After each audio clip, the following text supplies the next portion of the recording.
자, 오늘 겟세마네 기도에 대해서 우리가 좀 같이 좀 나누기를 원합니다. 우리가 계속 제가 이제 기도에 대한 주제를 가지고 주일날 좀 나누는 중인데, 특별히 오늘 고난주간을 맞이해서 오늘은 성경적으로 얘기했을 때 종료주일입니다. 종료주일. 그래서 예수님께서 성경에 보면 예루살렘에 입성하셔서 어린 나귀를 타시고 이렇게 들어가시니까 이스라엘 백성들이 막 종료 나무가지를 뺨을 이렇게 막 흔들면서 환영하는 그런 세레머니가 있었는데, 그게 이제 요일로 따지면 주일이었습니다. 그래서 이제 예루살렘 들어가셔서 백성들의 환영을 받으시고, 그리고 나서 이제 성전에 있는 장사치들 다 내보내고 뭐 여러 가지 일들을 하시는데, 그 기간이 예수님이 금요일 저녁에 이제 붙잡히셔가지고, 금요일 새벽에 붙잡히셔가지고 금요일 날 오후 새벽에 재판을 받고 그날 십자가에 못 박히시고 해가 지기 전에 돌아가심으로써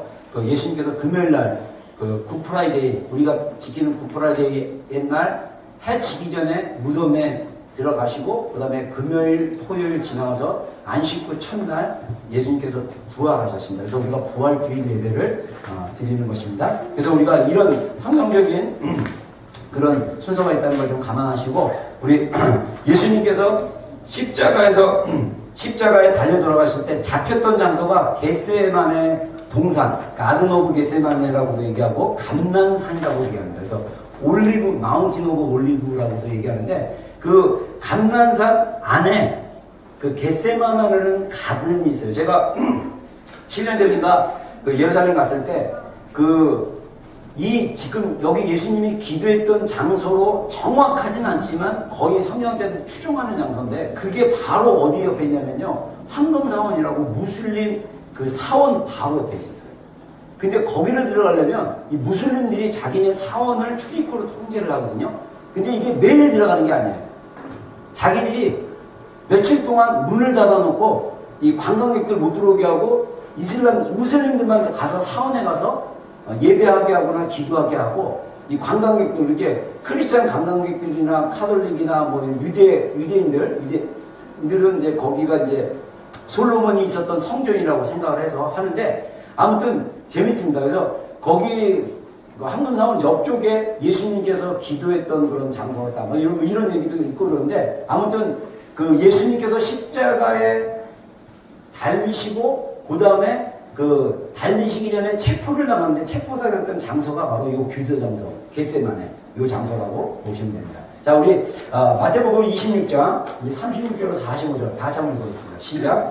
예수께서 제자들과 함께 겟세마네라는 곳에 이르러 제자들에게 이르시되, 내가 저기 가서 기도할 동안에 너희는 여기 앉아 있으라 하시고, 베드로와 세베대의 아들을 들고 가시되 고민하고 슬퍼하사 이에 말씀하시되, 내 마음이 매우 고민하여 죽게 되었으니 너희는 여기 머물러 나와 함께 깨어 있으라 하시고. 자, 마태복음 26장 36절에 보면 예수님께서 겟세마네라는 곳에 가셨는데, 이곳은 예수님께서 자주 기도했던 공간입니다. 그리고 기도할 동안에 3명의 제자를 데려왔습니다. 그래서 베드로와 세베대의 두 아들 야고보와 요한입니다. 그리고 이 요한은 사도 요한복음을 썼던, 그리고 요한 1, 2, 3서를 썼던 그 요한입니다. 그래서 그 요한을 데리고 가서 이제 제자들에게 이제 부탁을 합니다. 내가 정말 마음이 너무 고민해서 마음으로 아주 힘드니까 너 여기서 같이 너희들은 여기서 나랑 같이 좀 기도해달라, 이렇게 부탁을 했어요. 그리고 39절, 40절, 41절 다 읽겠습니다. 조금 나아가서 요르단에 계시고 이어 기도하여 이르시되, 내 아버지여, 만일 할만하시거든 이 잔을 내게서 지나가게 하옵소서. 그러나 나의 원대로 마시고 아버지의 원대로 거처하시고. 제자들의 역사 하나님을 주시고 베드로에게 말씀하시되, 너희가 나와 함께 한 시간도 이렇게 깨어있을 수 없느냐. 시험에 들지 않게 깨어 기도하라. 마음에는 원이로 되기를 신이 약하도다 하시고. 여기 보니까 이제 예수님께서 조금 나가서, 그런데 누가복음 말씀에 보면 이 똑같은 겟세마네 기도에 대한 기록이 되어 있는데, 요거는 누가복음은 조금 더 세밀하게 뭐라고 얘기하냐면, 예수님께서 조금 나가신 그 거리가 돌을 던진 만큼의 거리다, 이렇게 얘기합니다. 그래서 돌을 던지면 얼마나 많이 던지는지 모르지만 그렇게 멀진 않아요. 그리고 여러분들 산에 가면 알겠지만 산은요 아무런 소음이 없기 때문에 소음이 없기 때문에 그 조그만 소리라도 잘 들립니다.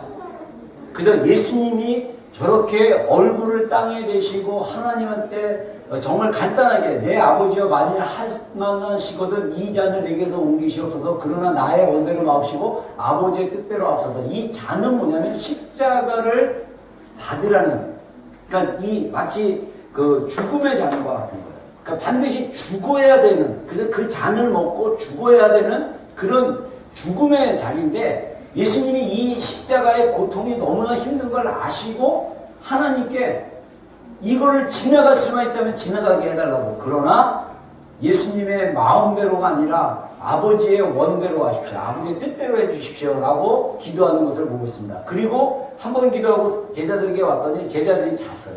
근데 또 누가복음에 보면 제자들이 슬퍼서 잤다 이렇게 표현을 하고 있는데 영어 성경에 보니까 제자들이 슬픔으로 해서 이졸티도 했다 이렇게 얘기하더라고요. 그러니까 뭔가 그 예수님이 십자가에 그 달리시기 전에 이 사실은 예수님께서 내가 이제 십자가에서 곧 죽게 될 거다 이렇게 말씀을 하셨거든요. 그래서 이제 이런 것이 있었는지 몰라도 아무튼 제자들이 굉장히 피곤했어요. 꼭 예수님이 깨어있으라고 할 때 꼭 자는 사람들이 있어요.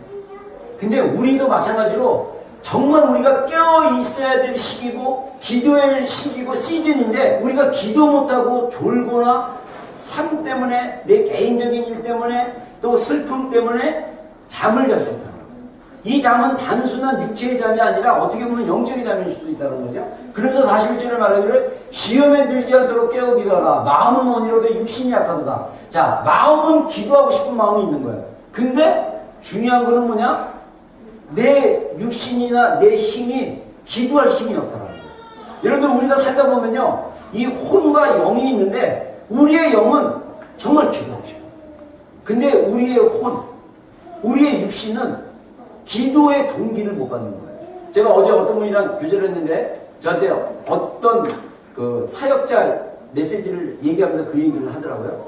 지금 오늘날 특별히 다음 세대나 젊은이들에게 가장 큰 문제 중에 하나는 뭐냐면 이 혼의 영역에서 이미 마귀들한테 많이 장악됐답니다. 게임이나 이런 미디어나 이런 걸로. 그래서 혼이 기도하고 혼이 영의 어떤 그런 통로가 되어서 이렇게 해야 되는데 영이 눌리고 영이 이렇게 됐다. 이런 얘기 들으니까 되게 공감이 되더라고요. 여러분들 우리가 내 영은 정말 하나님 예배하고 하나님께 나가고 막 그러고 싶은 마음이 있는데 우리의 혼이 이미 세상 것이나 어떤 세상 미디어나 또는 세상 것에 또 사람들에게 자극을 받으면 우리의 혼이 움직이기가 싫습니다. 그리고 우리의 육신도 만약에 피곤하면 기도할 수가 없어요. 너무 피곤하면 기도할 수가 없어요. 그 마찬가지로 이 기도하지 못하는 환경이 있을 수 있다. 이렇게 얘기하죠. 근데 예수님께서 기도하라고 할 때 시험에 들지 않도록 기도하라고 그랬는데 이 시험은 뭐냐면 템테이션입니다. 유혹입니다. 제자들은 깨어서 기도하지 않음으로 말미암아 이제 예수님의 기도가 끝나자마자 가룟 유다가 예수님이 겟세마네 동산에서 기도하는 그 장소를 알고 있었어요. 왜냐하면 누가복음에 보면 예수님이 습관을 따라 그곳에 가서 기도하셨다는 거예요. 그래서 가룟 유다는 예수님이 그 성만찬을 끝내고 그 다음에 기도하러 간다는 얘기 들었을 때 그 성만찬은 순간 가룟 유다가 예수님을 팔 생각을 마귀가 넣어주니까 예수님을 고발하려고 제사장들에게 디데이를 알려주고 그리고 그 제사장의 군인들을 데리고 어디로 갔냐면 겟세마네로 온 거예요. 그래서 기도가 끝나자마자 타이밍이 절묘하게 가룟 유다가 군사들을 끌고 그 예수님을 체포합니다. 그때 제자들이 다 도망가거든요. 예수님은, 베드로는 첫 번째 제자였던 수제자라고 얘기할 수 있는 아주 진짜 예수님의 오른팔이라고 할 수 있는 베드로는 그래도 내가 절대로 예수님을 부인하지 않겠다고 큰 소리 쳤기 때문에 예수님 잡혀가는 장소까지 따라갔어요. 근데 안타깝게도 3번이나 예수님을 부인합니다. 나 예수님 모른다고. 성경을 자세히 보면요. 이 베드로가 저주를 해요. 막 저주하여 말하되 내가 절대 예수를 모른다. 이렇게 얘기해요. 근데 그것도 사실은 예수님께서, 마태복음 앞에도 얘기하지만 예수님께서 미리 얘기합니다. 베드로에게. 베드로야, 너는 나를 3번, 닭이 울기 전까지 3번 나를 부인할 것이다. 근데 베드로가 절대 그런 일 없을 것입니다. 여러분, 저는요, 이 개인적으로 이런 어떤 예수님의 그 십자가 주간의 그 말씀을 묵상하면서 인간의 결단은요, 변합니다. 그 순간은 그 사람 진심이에요. 절대 나 그러지 않을 거예요. 절대. 그 순간은 그 사람 진심입니다. 그러나 그 진심이 정말 깨어있고 주님께 드려지지 않으면 그 마음은 변할 수밖에 없어요. 왜? 연약하기 때문에. 여러분, 여러분의 마음이 변하지 않기 위해서는 여러분의 마음을, 우리의 마음을 하나님께로 드려야 돼요. 하나님이 우리 마음을 붙잡고 있어야 돼요. 여러분, 오늘날 진짜 오늘날 세대처럼 이혼이 이렇게 많고 헤어짐이 그렇게 많고 사람들의 마음이 그렇게 많이 바뀌어요. 그래서 오히려 이 변덕스러운 마음 때문에 서로 힘든 거예요. 어쩔 때는 변덕 부리는 본인의 마음도 본인이 몰라. 그 마음을 어떻게 우리가 잡을 수 있습니까? 그거는 하나님께로 우리의 마음을 붙잡을 수 있죠. 여러분, 그래서 여자의 마음은 갈대가 왔다면요. 갈대가 여러분 아시죠? 이제 갈대가 이렇게 바람이 불면 이렇게 흔들리고 저쪽으로 불면 저렇게 흔들리고. 근데 그 여자의 마음은 요즘 남자들 비슷해 또. 그냥 바람이, 그 바람이 성경에 보면 성령의 바람이 있습니다. 하나님이 우리 마음 가운데 부르시면 우리가 좋은 방향으로 갈 수 있는데 세상의 바람이 불면 세상 쪽으로 휘둘립니다. 왜냐? 우리의 마음이 그렇게 연약하기 때문에. 그래서 우리의 마음을 지키는 방법은 뭐냐? 예수님이 말씀하신 대로 깨어 기도하는 게 굉장히 중요해요. 여러분, 우리가 워치업해서 우리의 마음이 흔들리지 않도록 하는 거예요. 그래서 잠언서 4장 23절에 제가 이 구절을 엄청 많이 얘기하는데, 무릇 지킬 만한 것보다 네 마음을 지키라. 이는 생명의 근원이 이에서 나니라. 여러분, 우리의 마음을 지키는 게 굉장히 중요합니다. 여기서 사실은 어떻게 보면 이 마음은 또 다른 말로, 물론 성경에는요, 이 마음이 영으로 해석될 수도 있고 마음이 혼으로 해석될 수 있어요. 근데 이 여기서 내 잠언서에서 말하는 내 마음을 지키려 때 저는 그 마음이 우리의 영입니다. 우리의 영이 지켜져요. 그러려면 우리의 혼과 우리의 육체도 어떻게 되냐? 카바를 해주는 게 필요해요. 여러분, 이번 고난주간 동안 우리가 평소에 했던 루틴한 어떤 그 삶에서 벗어나서 절제를 좀 하시고 금식도 좀 하시고, 뭐 금식이라고 내가 그러면 작정해서 3일 금식 이런 어려운 거 하지 마시고 한 끼 정도 금식하거나, 아니면 고기를 즐겼다면 고기를 좀 안 먹고 그냥 야채만 먹는다든가, 야채를 즐겼다면 그 사람은 고기를 먹어야 되나? 그러니까 자기가 즐겨하는 거를 좀 절제하면서 주님의 고난 말씀도 좀 묵상하면서 그 말씀 십자가의 은혜를 좀 이렇게 하면 좋겠다, 이런 마음이 좀 듭니다. 그렇게 우리가 우리의 생활을 절제하고 이렇게 했을 때 우리가 더 기도할 수 있는 거예요. 듣기 보니까 우리 뭐 요즘은 뭐 애 아빠들도 상관없이 아주 핸드폰에 다 미쳐 있어가지고 그 핸드폰을 멀리하세요. 핸드폰을 그거 저기 막 묵상하고 기도하는 거, 예를 들어서 하루에 1시간 정도는 내가 핸드폰 전혀 나에게서 끄든지, 뭐 핸드폰 안 봐도 세상은 알아서 잘 돌아가.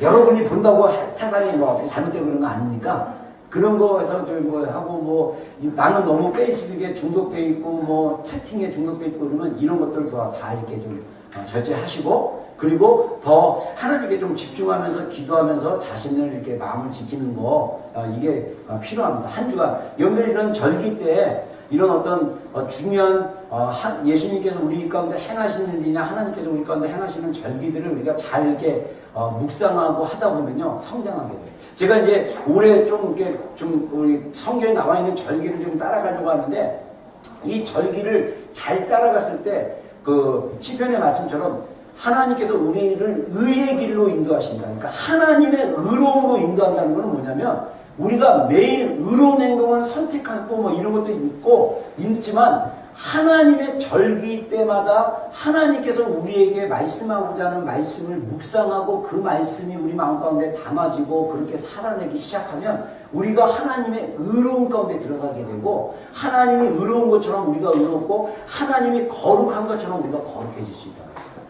근데 우리가 그 헬라니즘이나 또는 이 서구적 세계를 보면 너무 개인 생활만 생각을 하는데, 여러분들 이 몸에도 사이클이 있고요, 계절에도 사이클이 있고, 여러분들 하나님의 일하심에도 사이클이 있습니다. 여러분 몸이 사이클이 있다는 거 여러분들 인정하시죠? 여러분들 만약에 밤에 잠 안 자고 맨날 늦게 자고 그러면 이 사람 사이클 몸의 이 균형이 깨져요. 여러분들 계절도 마찬가지예요. 요즘 계절이 장난이 아니죠. 막 여름이 막 2월까지 이어지고 여기 뉴질랜드 그리고 겨울 뭐 겨울이면 어떻게 됐지만 막 뭐 봄이 없어지고 가을이 없어지고 막 이런. 근데 사실은 정확하게 건강하면 정확한 사이클에 대충 그 날짜가 되면 여름이 시작되고 대충 그 날짜가 되면 겨울이 시작되고 이게 지구가 원래 건강할 때는 이 건강한 사이클이 있듯이 우리의 신앙도 하나님이 세우신 그 절기들이 있거든요. 그 절기에 맞춰서 우리가 말씀 묵상하고 우리가 순종하고 절제하고 나가다 보면 우리가 이게 매년 쌓아지다 보면 매년 이런 루틴대로 하다 보면 우리의 마음과 우리의 어떤 영적인 상태나 이런 것들이 거룩함, 하나님이 거룩한 것처럼 거룩하게 되고 하나님의 의의 길 가운데 우리가 들어갈 수 있다. 이렇게 가르친대요. 저도 그래서 우리가 그렇게 한번 해보려고요. 유대인들은 그렇게 가르친대요. 메시아님 유대인들. 성경 말씀을 그렇게 해석한다고 합니다. 근데 저는 구약이 좀 약해가지고 그래서 일단 저는 그래서 우리 교회도 이런 절기를 좀 따라가면 좋겠다 이런 마음이 좀 들고요. 그래서 이런 있으면 좋겠습니다. 자, 그 다음에 42절, 43절, 44절, 45절 다 같이 한번 읽겠습니다. 시작. 다시 두 번째 하나가 기도하여 이르시되 내 아버지여 만일 내가 마치지 않고는 이 잔이 내게서 지나갈 수 없거든 아버지의 원대로 되기를 원하나이다 하시고 다시 오사 보신즉 그들이 잔이 있는 그들의 눈이 피곤함이더라. 또 그들을 주시고 나아가 세 번째 같은 말씀으로 기도하시며 이에 제자들에게 오사 이르시되 이제는 자고 쉬어라 보라 때가 가까이 왔으니 인자가 주의 손에 달리느니라. 네, 자 예수님께서 세 번씩이나 똑같은 말씀으로 세 번째 같은 말씀으로 기도하시는 중에 이제 제자들한테 와서 이제 타이밍이 끝난 거예요. 이제는 그래 자라. 기도 시간이 있는 거예요. 네? 계속 자다 보면 그냥 자는 거예요. 저는 사실 이 말씀 묵상할 때마다 어떤 말이냐면 야 제자들이 그러니까 한편 제자들도 이해가 되지만 우리가 이게 경계해야 되겠다.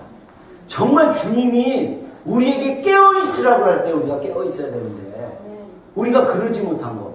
제가 이번 금요일날 우리 그 금요기도회 끝나고 우리가 그 대한민국을 위해서 기도하는데 하나님 제 마음 가운데 부어주셨던 게 있었습니다. 사실 그 전에 그 마음을 보여주기 전에 제가 한국의 그 김성욱 대표라고 사실은 급하게 추진해가지고 이번 4월달 마지막 주쯤에 이분이 와서 집회를 하는 걸로 해서 제가 다 이렇게 어레인지를 했는데 비행기 티켓을 하는 과정 중에 이게 잘 안 됐어요. 그랬더니 이분이 기도를 해보더니 하나님께서 지금 타임에 뉴질랜드를 가는 걸 좀 막으신 것 같다고 한 번 더 좀 기도했으면 좋겠다.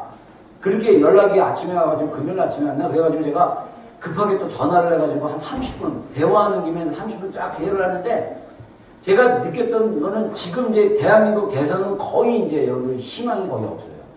근데 이거는 사실 굉장히 불행한 거예요. 근데 또 한 가지 제가 이번 주 중에 페이스북 개인적으로 봤는데 이거 너무 좋아요도 못 누르겠고 공유도 못 누르겠어. 왜냐하면 일본의 어떤 블로그에서 그게 나온 건데 블로그에서 일본에 있는 신문들이 지금 한반도에 전쟁이 터진다고 대서특필을 했대요. 그래서 그걸 번역한데 D-Day가 4월 27일이에요. 그래서 여러분들 알다시피 이 트럼프 대통령이 그 저기 시진핑 주석이랑 만나가지고 만찬, 환영 만찬, 만나자마자 환영 만찬 끝나자마자 1시간 만에 전례가 없었대요. 두 정상이 만났는데 1시간 만에 시리아에 그 순항 미사일 쏘고 그래서 시리아 그 공군, 시리아 정부군이 러시아의 후원을 받아가지고 있는데 이 시리아 정부군이 그 자국민 국민들에게 화학 무기를 사용해갖고 어린아이랑 포함해서 한 70명이 죽었어요. 그러니까 유엔에서 제재를 하려고 했는데 유엔 안보리가 모여서 제재를 하려고 했는데 러시아가 반대를 했어요. 그러니까 트럼프 대통령이 그러면 인류의 이거는 저기 제노사이드 그거다 이렇게 얘기해가지고 어떻게 합니까? 우리가 직접 공격하겠다. 그 말 하고 나서 하고 나서 다음 날인가 아무튼 그래가지고 그냥 한영 만찬 끝나자마자 미사일을 쏴버렸어요. 한 60개인가 70개를. 그래가지고 어디에 쐈냐면 정부군 그 화학무기를 터뜨린 미군 그 시리아 전국은 공군 기지를 집중적으로 했습니다. 그리고 이거는 뭐라고 해석하냐면 북한에 대한 경고이기도 하다. 북한이 김정은이가 약간 맛이 갔어요, 얘가. 그냥 막 약을 올리는 것 같아요. 이게 사단의 전략이고 우리가 약을 올리거든요. 근데 한다 그러는데 트럼프 대통령이 진짜 할 것 같아요. 근데 지금 그래서 일본 신문은 어떻게 분석한지 아십니까? 4월 27일 D-Day로 잡는 이유가 그때가 날씨가 제일 좋대요.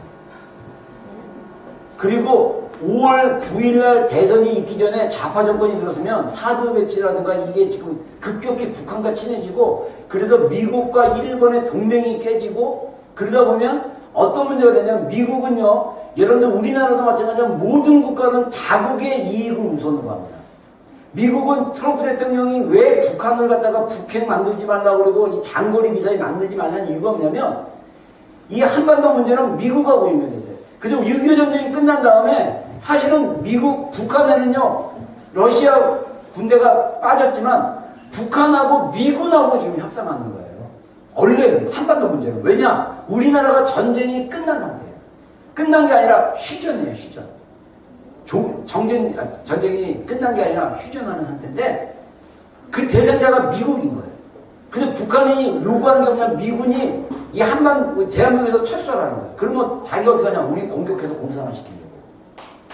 미국 때문에 이 북한 놈들이 이렇게 하는 거예요. 북한은요, 지금 거의 70년대 가는데 얘네들은요, 사상이 뭐냐면 완전 적그리스도적입니다. 평양의 만수산이라고, 금수산. 그 김일성이랑 김정은 동상 그 몇십 메가짜리 동상 있는 자리가 장대현, 평양의 부흥 같은 장대현 교회 자리였어요. 자꾸 이거 얘기 옆으로 세면 안 되는데. 여러분, 이 기도의 타이밍이 중요하다는 거 이거 얘기하면서 이거 살려고 그러는데.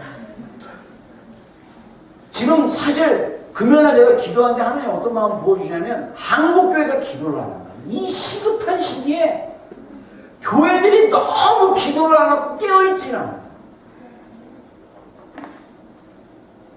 여러분 우리 사모 지금 가 있잖아, 그죠? 진짜 저는 그래서 금요일날 기도하면서 하나님 김정은이 좀 죽여주십시오. 쿠데타가 일어나든지 천사가 나타나가지고 한 목을 조르든지 진짜 그런 심정이야. 그래야 그런 일이 일어나야지. 만약에 이 북한이 지금 핵을 남한에다 하나라도 터뜨리면 큰일 나요. 미국이 왜 북한이 핵을 소형화시키는 거나 장거리 하는 걸 왜 반대하냐면 아까 얘기한 대로 북한이 미국을 대상으로 하기 때문에 미국은 이 세계 2차 대전 때 진주만이 일본군에 의해서 폭격당한 이후로 미군 안에는 본토가 공격당하는 거에 대한 두려움이 있어요. 그래서 본토가 공격당한다 그러면 어떤 희생과 대가를 지불하더라도 그 나라를 없애더라도 자기네가 공격 안 받게 하는 게 정책입니다. 절대 미국 땅 안에서 전쟁이 일어나게 하지 않는 게 미국의 정책이에요. 그래서 북한이 핵을 쏠까봐 장거리 미사일 쏠까봐 미리 다 원점을 다 없애버린다. 그게 미국의 전략이에요. 트럼프 대통령이 강한 미국을 강조하잖아요. 대통령 임기 기간에 만약에 북한이 핵이라도 미국 땅에 안 걸 떨어뜨려봐요. 안 되는 거예요.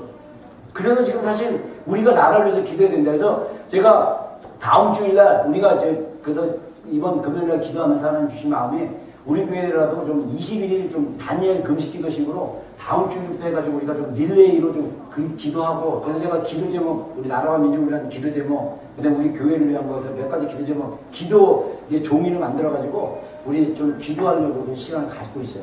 여러분 우리가 기도는요 타이밍입니다. 타이밍을 잘 맞춰야 돼요. 그리고 이번 금요일날 기도한 다음에 어떤 걸 딱 깨닫게 해주냐면 이 뉴질랜드도 2017년 9월에 뉴질랜드 국회의원 선거가 있어요. 뉴질랜드는 대통령 중심이 아니라 국회의원 중심이기 때문에 내각제이기 때문에 국회의원들이 뽑아져서 뽑힌 당의 국회의원이 많은 당이 정권을 가지게 돼 있어요.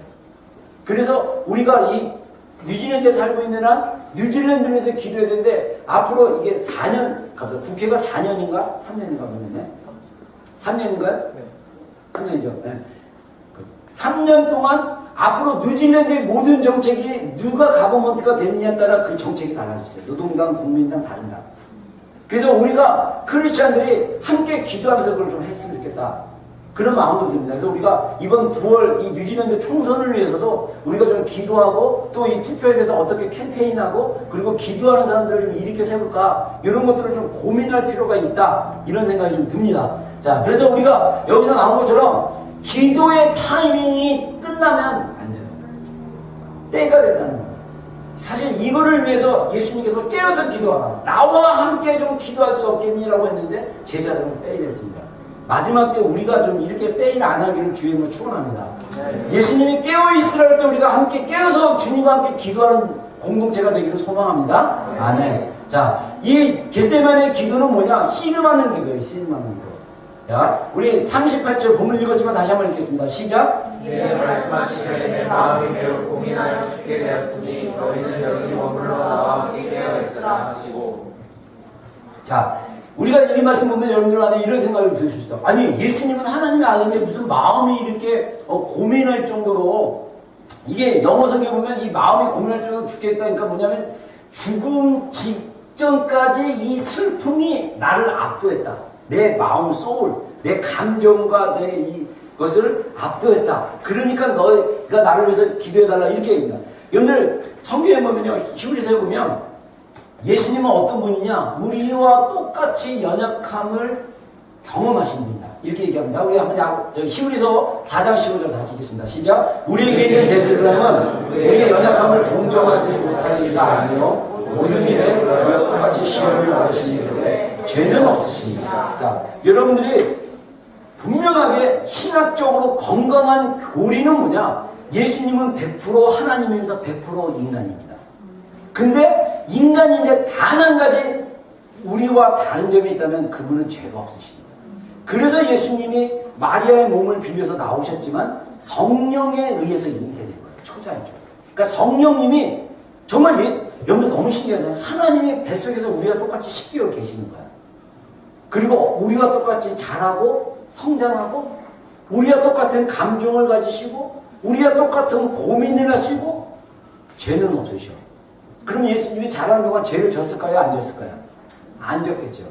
네, 죄를 안 졌겠죠. 지면 그 십자가에 죽은 본인을 위한 거기 되기 때문에. 그래서 예수님이 우리가 정말 주님의 그 십자가의 은혜와 사랑 가운데 들어가면 하나님이 우리의 마음 깊숙한 곳까지 알고 계신다는 걸 여러분들 우리가 느낄 수 있어요. 정말 하나님이 우리가 연약한 걸 다 알고 계시는 거예요. 제가 예전에 청년 때 너무 재정적으로 어렵고 제 환경이 그렇게 좋은 환경이 아니었어요. 네. 그래갖고 맨날 저기 학교 가서 신학교 가서 수업해야 되는데 월요일은 수업을 들을 수가 없어. 듣고 싶어도. 왜냐면 그날 연탄을 날라야 돼. 월요일은 내가 토요일날 여러분들 제가 전도사 생활에 신대원 다닐 때 저쪽 외국어 대학교 우리 집에서 버스를 청량에서 한번 갈아타고 가는 거에서 청년부 전설을 했는데 금요 철야 끝나면 교회에서 자고 아침에 토요일날 아무리 일에 그냥 만원 버스 타고 집에 가서 연탄을 날랐어요. 그리고 밥 먹을 시간이 없어서 굶으면서 빵 먹으면서 연탄 날랐어요. 그리고 시쳐야 되잖아. 이 연탄이 막 묶으니 눈에도 막 묻어요. 그래서 눈이 시커매져요. 저는 눈이 깊어가지고 이 안경 벗고 일하면 막 되게 하는데 막 겨울에 막 춥잖아요. 근데 목욕심도 없어 그냥 이 마당에서 뜨거운 물 갖다가 막 붓고 막 닦고 갔는데 눈을 안 닦았어. 그래갖고 전도사님 눈 무슨 칼라 했어요? 그래서 아니? 근데 왜 그랬더니 눈이 시커멓네요. 갔더니 연탄이었어. 그리고 청년부 모임이 청년부 예배가 7시인가 8시에 있으면요 버스 타고 막 너무 힘드니까 안에서 이게 막 열기가 나는 거예요. 가서 청년부 설교하고 예배 인도하고 그러면 청년들은 끝나고 제가 총각대에 있으니까 이 청년들이 전사님 우리 같이 좀 교제도 하고 하기 위해 그냥 나 피곤하니까 우리 임원단 중심으로 하시고 나는 그냥 우리 룸이 전도사 대기 잠자는 방이 있었거든요 교회. 그래서 거기 가서 좀 쉰다고 주일날 비실비실 해가지고 맨날 학생들한테 야 이리 와봐 목사님 전도사님 어깨 좀 주물러봐라. 그래가지고 애들한테 어깨 주물르고 맨날 누워있고 그리고 거기가 끝이 아니야. 주일날 저녁 예배 끝나면 집에 가서 또 이제 월요일 아침부터 저녁까지 고속버스 마감 시간까지 쫙하고 일을 하고 그런 한 살았어요. 인생이 좋겠습니까? 나쁘겠습니까? 환경은 안 좋았는데 그때는 충만했어요. 저 엄청 충만했어요. 금식하면서도 일하고 날라다녔어. 진짜 감사가 넘치고. 근데 어쩔 때는 인간적으로 너무 힘든 시기 오면요, 제가 전도사 시절에 교회 가가지고 금요일날 너무 답답하니까 힘들고 어려우니까 주님 이러면서 막 주야 막 소리 지르면 정말 마음을 다해서 전심으로 주님을 막 찾잖아요. 그러면 이 밑에서 메아리가 오죠. 메아리가 에코가 와가지고 내가 다 알고 있다. 내가 너를 다 알고 있다. 뭘 걱정하냐? 뭘 두려워하냐? 여러분, 저는요 제 생애에 씨름하는 기도가 있었습니다. 여러분, 우리 안에 정말 주님을 붙잡고 씨름하는 기도가 필요합니다. 예수님은 겟세마네 동산에서 인간으로 오셔가지고 예수님 자신이 정말 죽을 지경으로 내가 고통스럽다, 나를 위해서 기도해라. 여러분, 오죽했으면 제자들을 데리고 가서 제자들에게 기도해달라고 부탁까지 했겠습니까? 그런 예수님이 했던 그 겟세마네 기도는 뭐냐? 자신과의 싸움이고 그 고통을 이겨내는 기도라는 거예요. 여러분, 이런 기도가 우리 가운데 반드시 깊이 한 번 정도는 있어야 돼요. 자, 그래서 이런 기도를 하고 나면 우리가 아까 읽었던 히브리서 4장 16절에 예수님께서 우리를 연약함을 동정하지 못한 분이 아니라 이분도 시험을 우리와 똑같이 시험을 당하셨다. 그래서 우리가 이 대제사장이신 예수님을 의지함으로, 그러므로 우리는 긍휼하심을 받고 때를 따라 돕는 은혜를 얻기 위해서 은혜의 보좌 앞에 담대히 나갈지니라.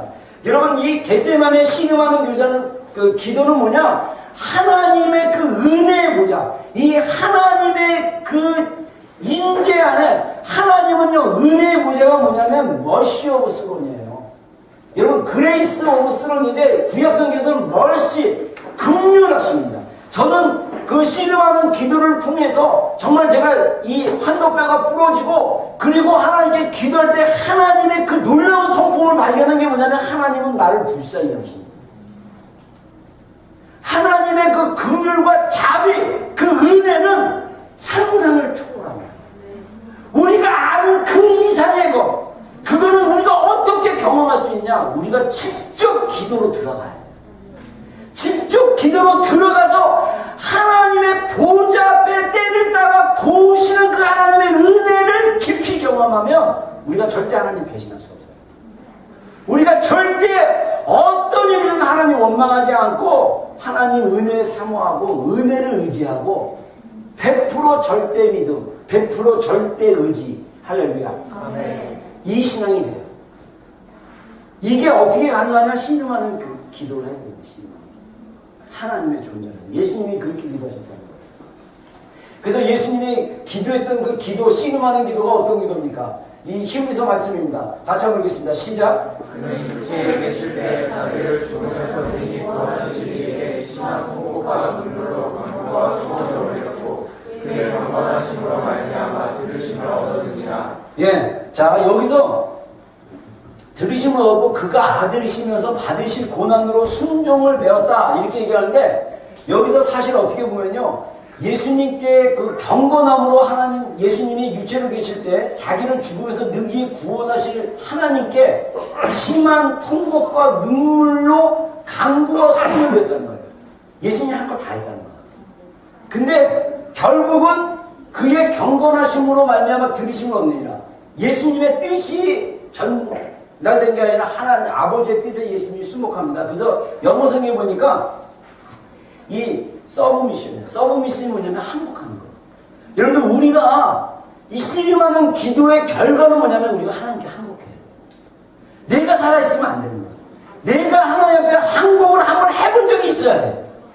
이게 없으면 아무리 여러분의 경건과 여러분의 기도와 여러분의 영성은, 내가 한번 겟세마네 기도처럼 예수님이 심한 통곡과 간구와 눈물로 하나님께 기도했는데 결국은 결론은 뭐냐?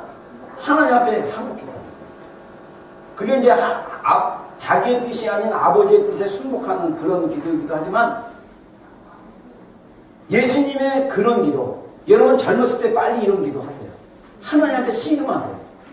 여러분 그런 씨름을 할 수 있는 젊은이들, 특히 결혼하는 사람들 좋은 방법, 배우자 놓고 기도해야 돼. 배우자 놓고 기도할 때 하나님께 올려줘서 자기가 완전 죽어버려야 돼. 그 배우자는 씨름하는 기도의 중요한 그 통로입니다. 내가 우리 사모 만나기 전에도 배우자 기도로 씨름 한번 해봤지. 고통스러워요. 얼마나 고통스러운지 몰라요. 결혼하신 사람들, 네, 좋을 때만 있는 게 아니라 또 괴로울 때가 더 많죠?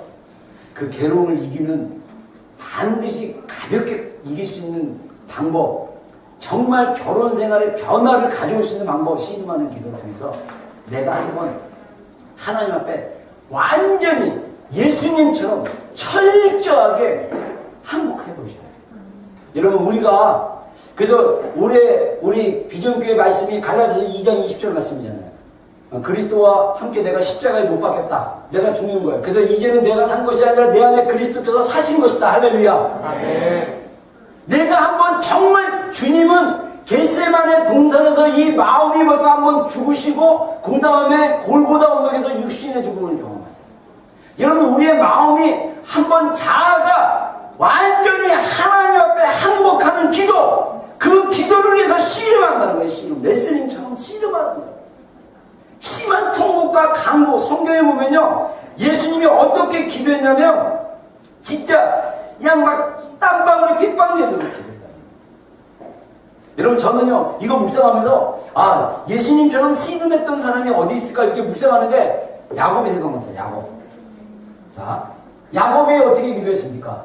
야곱 창세기 32장 24절과 25절 다 같이 읽겠습니다. 시작. 야곱은 물러나가더니 어떤 사람이 날이 새도록 야곱과 씨름하다가 자기가 야곱을 이기지 못한 걸 보고 그가 야곱의 허벅지 간절을 치매 야곱의 허벅지 간절이 그 사람과 씨름할 때 어긋났더라. 자, 제가 이 성경 구절이 많아가지고 그 앞과 뒤를 그냥 빼버렸는데, 이 야곱이 다시 고향으로 돌아와가지고 부자가 돼가지고 막 애도 12명 낳고 와이프도 4명이고 막 소와 양과 막 엄청난 부자가 됐어요. 그때는 족장시대이기 때문에, 나라가 있기보다는 족장시대이기 때문에 이거는 진짜 엄청난 부를 가지고 돌아왔는데, 하나님 약속한 대로 돌아왔는데, 문제는 어떤 문제에 붙였냐? 형인 에서가 장자권 뺏었다는 그 이름으로 400명의 군사를 이끌고 죽이려고 달려온 거예요. 그러니까 야곱이 답답해가지고, 너무 답답해갖고 하나님 앞에 약속과 나루토에서 해서 밤을 새면서 기도를 했는데, 이 성경에 보니까 어떤 사람과 씨름했다. 씨름하는 기도잖아요. 이 사람이 하나님이라는 얘기도 있고 천사라는 얘기도 있고, 성경에 천사라고 그러는데, 이 천사가 어디 갑니까? 야곱한테 잡힌 거예요. 그리고 야곱은 알았어요. 이 천사가 자기를 축복해주면 자기 문제가 해결된다. 그래갖고 절대 놓지 않는 거예요. 밤새도록 기도하는 거예요. 그런데 야곱이 그 축복을 받으려면 반드시 자기가 한번 죽어야 돼요. 환도뼈가 부러지는 거예요. 환도뼈가 부러지고 나서 축복을 받았어요. 축복을 받고 나니까 야곱이 바뀌었어요. 자기의 삶의 자세가 완전히 바뀌었습니다. 야곱에서 이스라엘로 바뀝니다. 야곱의 뜻은, 저는 감사하게도 제가 골방에서 기도할 때 하나님께서 청년 때 야곱의 그 씨름하는 기도에 대한 말씀을 해석해 주셨어요. 제가 그걸 경험하니까. 야곱은 원래 태어날 때 발꿈치를 잡는 자. 야곱은 원래 기질상 자기의 뜻과 자기의 계획과 자기의 생각대로 움직이고 그걸 반드시 성취하는 사람이었어요. 근데 이스라엘은, 우리만 성경에는 하나님과 씨름하여 이긴 자라고 번역했지만, 그 언어적인 생각, 언어적인 또 다른 해석은 뭐냐면 하나님이 대신하여 싸우는 자. 여러분, 이거는요, 제가 기도할 때 나는 야곱처럼 환도뼈가 끊었다고 생각을 했는데, 제가 구약 시간에 우리 교수님이 그렇게 해석하는데 저는 완전히 계시가 열렸어요. 하나님은 내가 무엇을 해서 성취하는 게 아니라 그거는 야곱의 태도예요.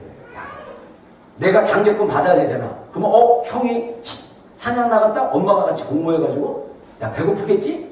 단팥죽. 그건 엄마랑 공부하는 혼자 그랬거든. 형이 배고프겠다? 단팥죽 끓여놔야지. 그러니까 형이 배고프니까 단팥죽 한 그릇 달라. 그러니까 형 장작권 팔아. 이 잔머리. 이런 잔머리로 사는 사람들이 크리스천들이 있어요. 그 잔머리 끊어버려야 돼요.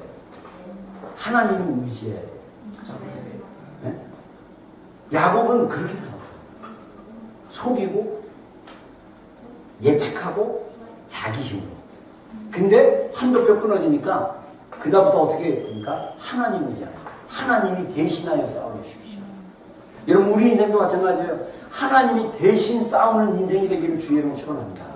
여러분이 갈 때 여러분이 이겨서 여러분이 무엇을 해서 여러분이 그것을 성취해서 내가 이렇게 했고 내가 이러고 내가 이러고 내가 이러고 누가 보면 예수님 뭐라고 그러니까 그 어리석은 부자의 이야기를 하잖아요. 어떤 부자가 농사가 너무 잘 됐어요. 그러니까 농사가 잘 됐으니까 야 잘됐다. 올해도 농사가 잘 되고 작년에도 잘 됐는데 내가 나를 위하여 내 창고를 크게 지어서 내 곡식을 창고에 드리고 내가 딱 그러니까 예수님 뭐라고 하잖아요? 어리석은 부자요. 오늘 밤 너의 영혼이 죽으면 네가 지금 주장하는 이 모든 것이 누구 것이 되겠냐. 그 사람 것은 안 돼요. 그 얘기예요. 그 얘기. 우리가 누구를 의식하고 누구를 의지하고 살아야 되냐. 하나님을 의지하고 사는 거예요. 여러분들이 어떤 거 성취했잖아요. 여러분 자랑하지 마세요. 하나님 자랑하시기를 주의를 축원합니다. 여러분이 한 게 아니라 하나님이 하신 거예요. 여러분 좋은 사람 만났습니까? 여러분이 한 게 아니라 하나님이 도와주니까 했지. 여러분이 했다고 착각하면 착각도 유분수 뭐 이런 말 있었는데 다 까먹었어. 아무튼 착각하지 마세요. 하나님이 하신 거예요. 하나님. 그래서 우리의 삶은 뭐든지 하나님 의지하고 이스라엘의 삶 뭐냐? 하나님이 내 삶 가운데 대신 싸우시고 나보다 앞서서 일하시는 하나님을 보는 거예요. 여러분 이것만큼 강력한 인생이 어디 있습니까? 여러분이 어떤 걸 계획할 때 하나님이 미리 가 계셔. 어떤 걸 계획할 때 하나님이 어떻게 합니까? 그거를 미리 행하시는 거예요. 여러분 이게 어떤 삶이냐? 환도뼈가 끊는 거지. 씨름에서 하나님과 씨름에서 자아가 죽어버리고 내가 하나님 앞에 완전히 굴복해버리는 기도. 이게 겟세마네의 기도였습니다. 여러분 이런 씨름이 우리 가운데 있는 2017년이 되기를 주의로 축원합니다. 한번 날 잡으세요. 날 잡아가지고 진짜 한번 씨름 한번 해봐. 근데 씨름하려면 집에서는 잘 안 될 것 같아요. 아 진짜 제가 이번 주에 목사 하나님이 저한테 딱 주셨어요. 제가 보니까 제가 작년 연말부터 연초까지 해서 우리가 다이스장막 해갖고 각자 집마다 방에 기도룸을 만들어라 그랬는데 그 이름을 뭘로 지을까 막 고민을 했었는데 어젠가 그제 운전하다가 하나님이 딱 알려줘요. 원띵룸으로 하자. 원띵룸. 하나님 한 번만 바라보는 방. 그리고 제가 교회에서 제가 지난주에 우리 준영 형제랑 윤정자매 제가 집 새로 사서 입주 예배 겸해서 신방 예배 갔었는데 제가 이제 앞으로 신방 예배 다닐 때마다 교회에다가 디자인 우리 신명자매가 디자인해 주는 거고 그래서 디자인 해가지고 원띵룸 쓰고 그 다음에 거기다 디자인한 성경 구절을 들고 그 다음에 아름답게 하고 코팅해가지고 가정마다 하나씩 주면 여러분들은 빈방 그게 게러지도 괜찮아. 게러지 입구도 괜찮고 여러분들이 골방을 하나 만들어가지고 거기다가 원띵룸을 딱 붙여버리는 거예요. 그래서 그 안에 들어가서 씨름하는 기도를 좀 해보십시오. 2017년 정말 거기서 씨름 좀 해보세요. 씨름. 그래갖고 여러분의 반도뼈가 끊어져가지고 예배할 때 다 쩔룩거리고 이렇게 왔어요. 영적으로. 겉으로 말고 속으로. 여러분들의 자아가 다 꺾여가지고 그 전에 그냥 볼 때마다 승진하던 아내가 차분해져가지고 이제 꺾이기 때문에 승질이 안 나. 여러분 그 승질을 죽이는 방법은 자아가 죽는 거예요. 그리고 이 아내를 괴롭게 하는 그 반복적인 안 좋은 습관도 자아가 죽으면 생각이 나. 그게 이게 딱 깨져갖고 아 이게 잘못됐구나 이걸 아시고 여러분 진짜 씨름하는 기도를 했으면 좋겠어요.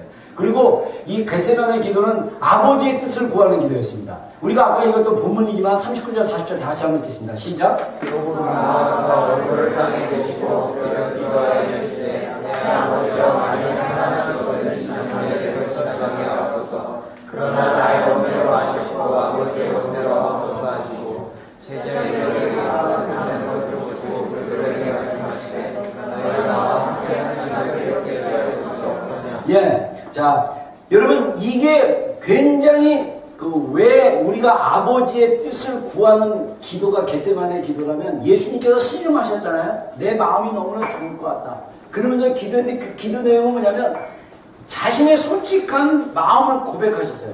아버지여 하실 수만 있다면 내가 이 십자가에서 죽는 이 죽음의 순간을 내가 피할 수 있도록 해주십시오.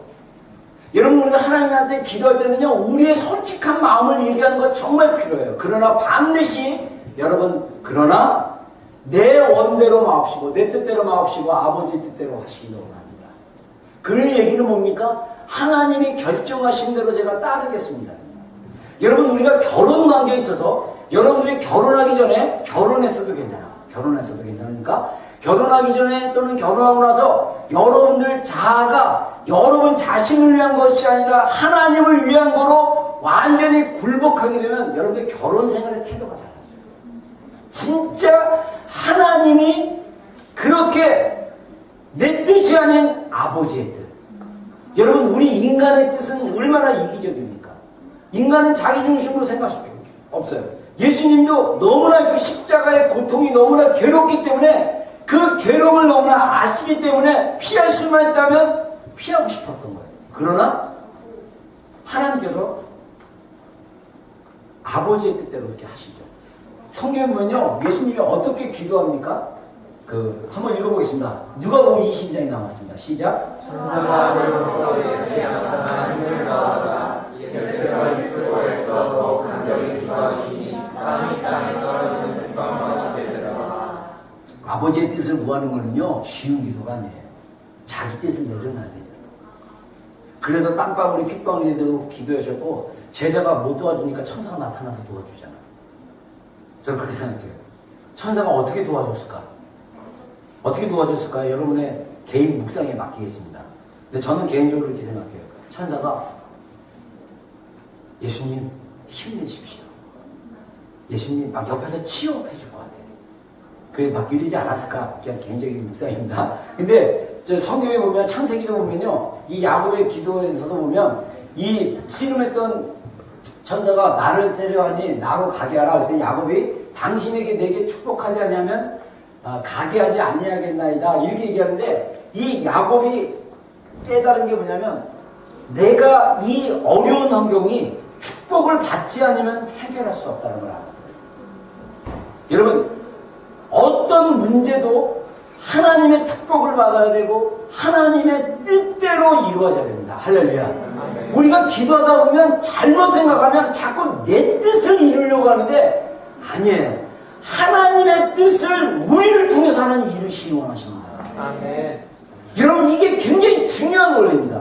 하나님은요, 우리를 사랑하시기 때문에 사랑으로 우리를 성공시키고, 사랑으로 하나님이 우리를 인도하기를 원하고, 사랑으로 우리를 찌질한 인생이 아닌 하나님이 계획하신 그 위대하시고 우리가 생각하는 것보다 그 더 큰 하나님의 계획이 있는데, 그 하나님의 계획과 뜻을 따라가려면 내 뜻이 꺾여야 돼요. 내 좁은 뜻, 내 이기적인 뜻, 이게 꺾여야 됩니다.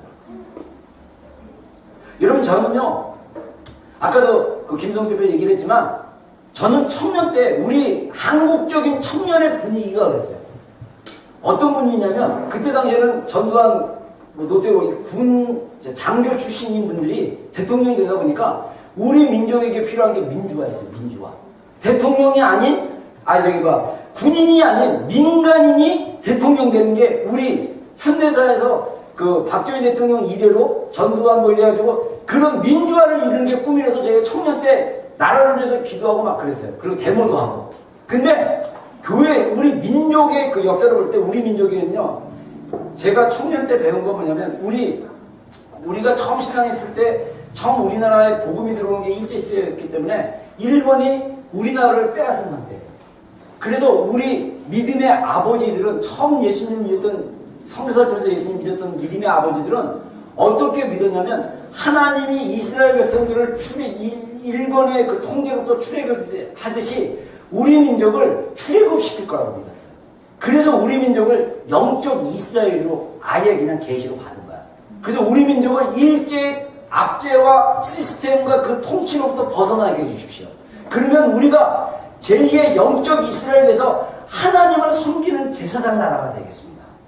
열방을 섬기는 나라가 되겠습니다. 이 일본의 통치 아래에 있었던 우리 믿음의 아버지들은 그런 기도를 했던 거예요. 그 믿음의 유산이 저 청년 때까지 남았어요.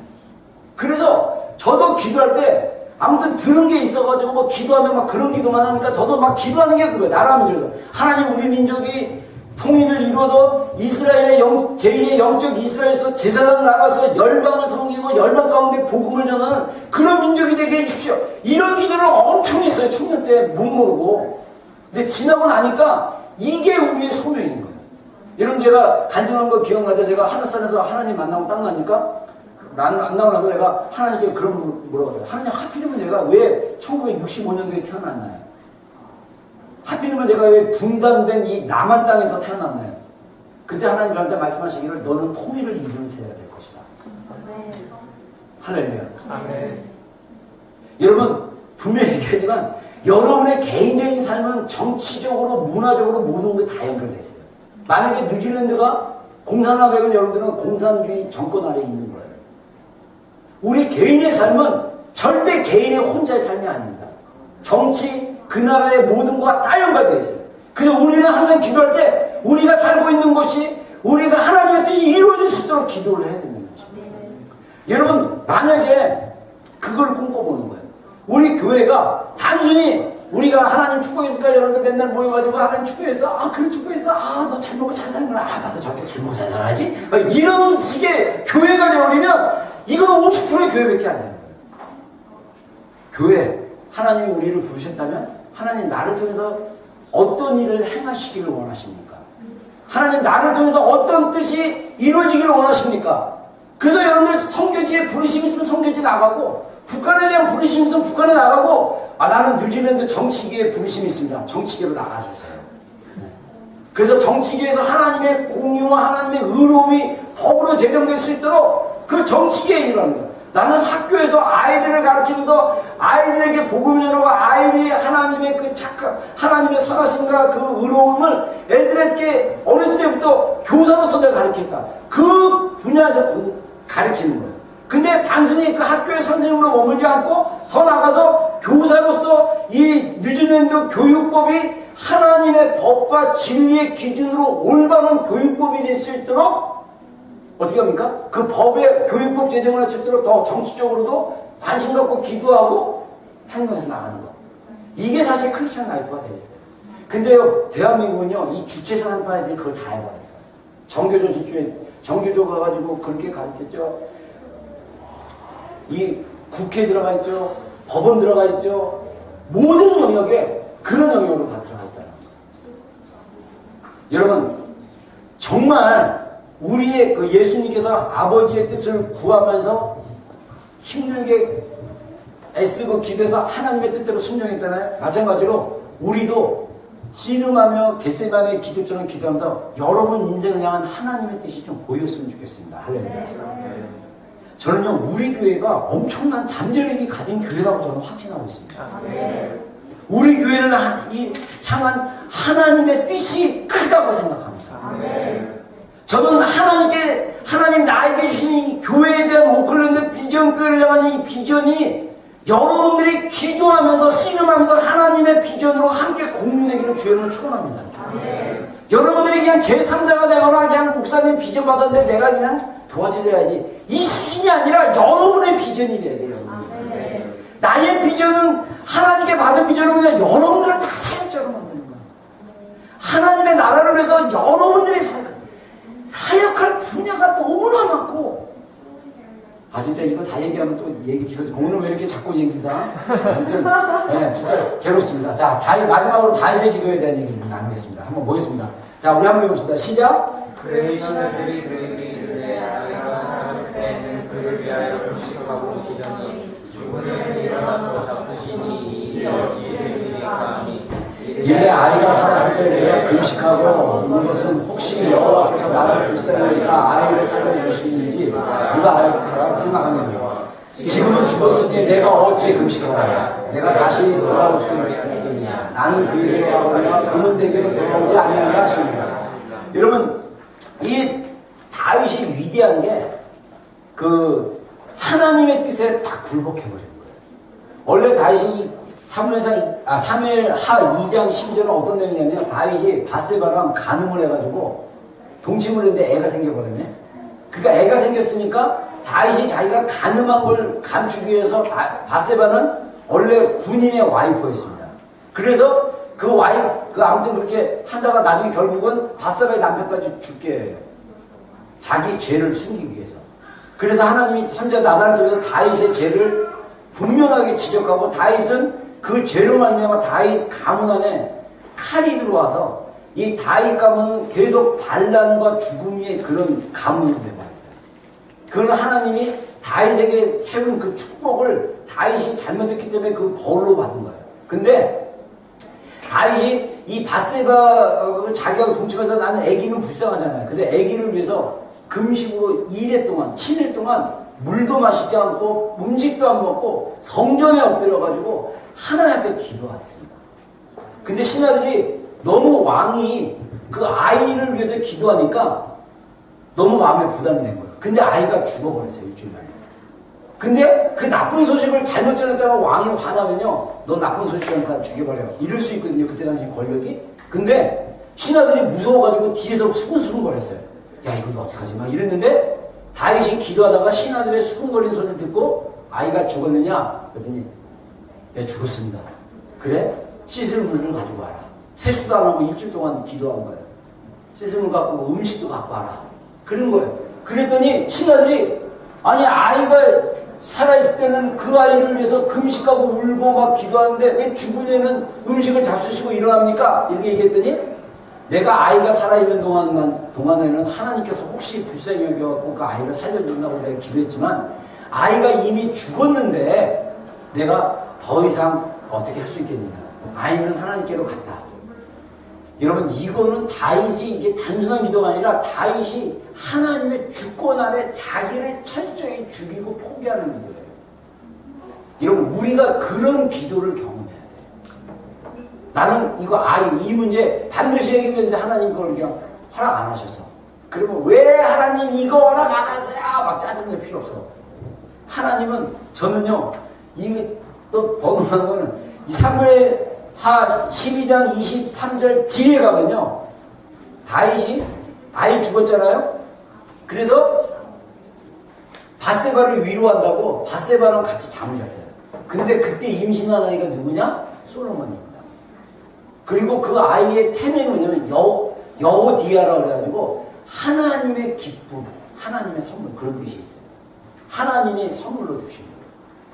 여러분 만약에 우리가 어떤 기도 제목을 놓고 기도했는데 그게 응답이 안 됐다 걱정하지 마세요. 하나님이 여호디아와 같은 솔로몬과 같은 더 나은 어떤 것을 주실 수 있는 분이십니다. 할렐루야. 그래서 우리가 아까 찬양한 것처럼 하나님은 선하신 분이라고 얘기할 수 있어요. 혹시 이런 질문이 있었죠. 애 죽으면 왜 하나님 왜 죽였냐면 그 아이는 어떻게 보면 애기였을 때 죽는 게 훨씬 나을지도 몰랐는데 우리가 어떤 생명의 주권은 우리가 판단할 수 없습니다.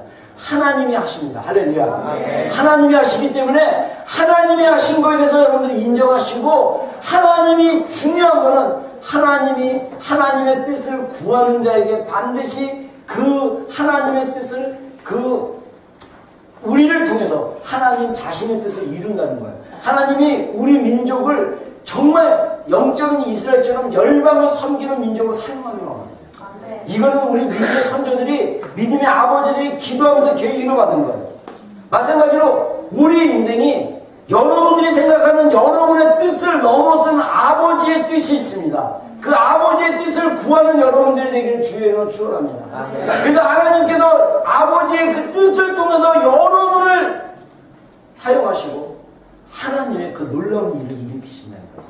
예수님께서 십자가에 죽으라는 아버지의 뜻에 순종해서 돌아가시면서 온 인류가 죄로부터 구원받는 놀라운 하나님의 일이 일어나는 거예요. 우리가 굴복하고 우리의 뜻을 걷고 아버지의 뜻에 순종했을 때 하나님이 우리를 통해서 하나님의 놀라운 일을 행하시고 하나님의 영광 받으신 일들이 우리 삶 가운데 일어나실 것입니다.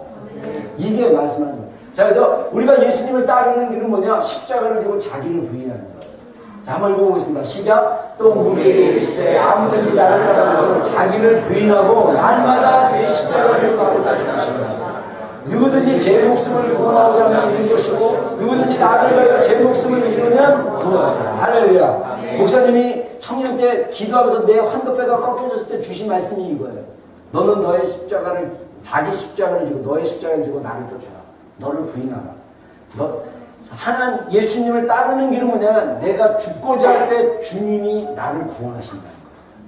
저는요 이 십자가를 지는 거가 이 뒷구절에 보면 누구든지 자기 목숨을 세이브하려고, 내가 이거 지키려고, 내가 이거 지키려고 이렇게 붙잡고 있으면 이게 하나님 것이 되지 않으면 이거는 절대로 내 것이 될 수가 없어요.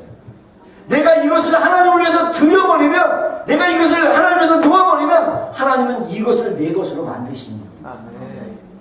여러분 이게 굉장히 중요한 영적인 원리예요. 저는 환도뼈 부러졌을 때 하나님이 그걸 알게 하셨어요. 그래서 저의 전략은 뭐냐면 하나님을 위해서 드리자, 하나님을 위해서 포기하자. 그랬을 때 하나님이 그것이 아니더라도 그것보다 더 놀라운 것들을 주시는 분이다. 하나님은 신실하시기 때문에. 아멘. 자, 따라하겠습니다. 나의 생명을 주님께 드리기를 원합니다. 아멘. 얼떨결에 얘기했지만 이거 중요한 고백이에요. 이 여러분의 생명을 주님께 드리기로 결단하잖아요. 여러분의 생명은 오래 살 거예요. 여러분의 주권을 주님께 드리잖아요. 주님이 주인 되시면 여러분의 인생이 풀립니다. 이게 주님의 방법이에요. 내가 죽고 내 안에 예수가 사시는 거. 할렐루야. 내가 죽고 이제 내가 사는 것은 나를 사랑하고 나를 살리신 예수님을 사랑하는 그 믿음으로 사는 거. 여러분 그 믿음이 겟세마네의 기도의 믿음입니다. 기도하겠습니다. 자, 반주 부탁하고요. 오늘 말씀 묵상으로 오늘 우리 고난주간 맞이하면서 우리 예수님의 그 겟세마네의 기도를 기억하면서 우리 좀 한번 기도하면 좋겠습니다. 그래서 정말 여러분들 안에 붙잡고 있는 그 어떤 것이 있다면 이 시간 좀 기도했으면 좋겠고요. 여러분 안에 정말 한 번도 씨름한 기도가 없다면 이번 고난주간 또 앞으로 있을 다니엘 20일 금식기도 그 기간 동안 정말 주님 만나고 내가 죽고 정말 주님이 사는 내 자신 자아와 정말 씨름하고 내 뜻을 꺾어버리고 아버지의 뜻을 구하는 그런 기도가 됐으면 좋겠습니다. 우리 자유롭게 좀 조용하게 우리 한번 좀 기도하시 생각하겠습니다. 기도하겠습니다. 예 주님, 내가 죽고 주님이 살기를 원합니다. 내 안에 주님이 사시기를 원합니다.